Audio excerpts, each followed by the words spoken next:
નમસ્કાર બોલેમાં આપનું સ્વાગત છે. હું છું બરકતુલ્લા ખત્રી.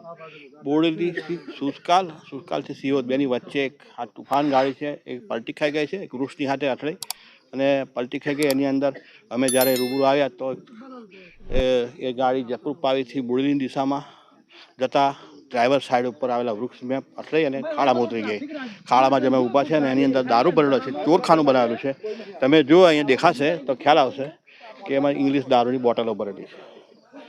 પોલીસ પણ આવી છે અને અહીં જે કેજ્યુલિટી ઊભી થઈ એટલે મતલબ જે એક વ્યક્તિનું મોત પણ થયું પણ જાણવા મળે છે.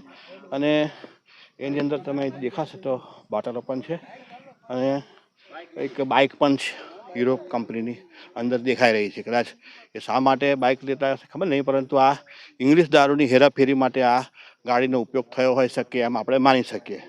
એટલે જે રીતે પોલીસની ઘોંસ વધી રહી છે અને પોલીસ છે એ દિવાળી દરમિયાનની અંદર જે પિનકો છે એના માટે ઇંગ્લિશ દારૂ પીરસવા માટે કરીને આ તૈયારી ચાલતી હોય એ પણ હોઈ શકે. ને પોલીસની ઘોંસને લીધે ગભરાયેલા બુટલેગરો કદાચ ઝડપથી નીકળવામાં અણીચૂક થઈ હોય એમ પણ બની શકે કે પોલીસ પણ છે સક્રિય છે અને આ ઇંગ્લિશ દારૂઓ વેચનારાઓ અને એના જે કેરિયર્સ છે એની સામે જે ઘોંસ વધારવામાં આવી છે, સજ્જડ બંદોબસ્ત કરવામાં આવ્યો છે, એને લીધે એ ત્યાંથી ભાગવાનો પ્રયાસ કરતા હોય એવું પણ બની શકે.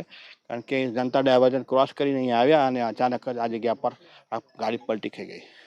નમસ્કાર બોડીલાઈવમાં આપનું સ્વાગત છે. હું છું બરકતુલ્લા ખત્રી.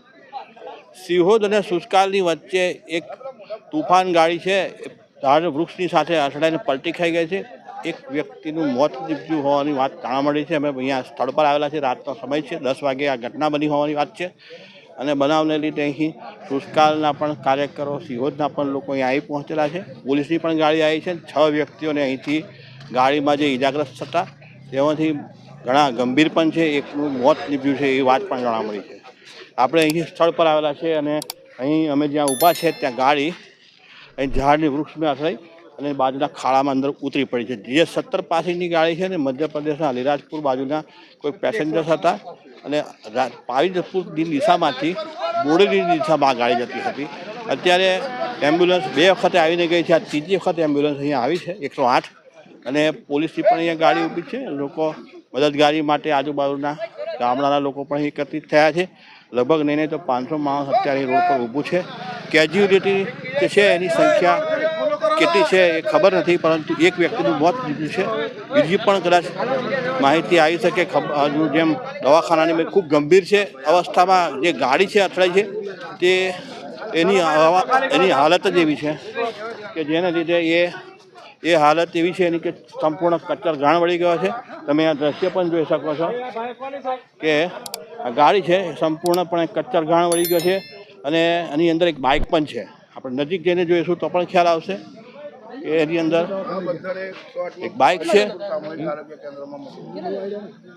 એ બાઇક અંદર મૂકેલી હશે તો તે પણ અંદર આ જે સુંદાઈ ગયો છે ભાગ એની અંદર જ બાઇક પણ જોવા મળે છે એમ જાણવા મળ્યું છે.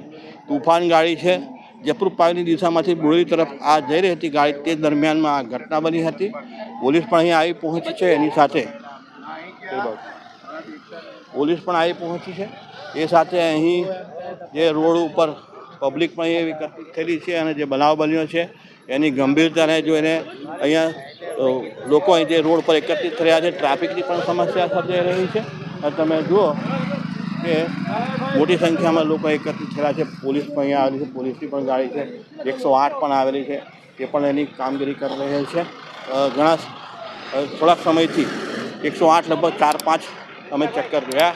લગભગ આ બનાવ બન્યો અમે વાત કર્યા છે અડધો કલાક પહેલાં જ આ બનાવ બન્યો છે અને જે બનાવ બન્યો છે એના સંદર્ભમાં એની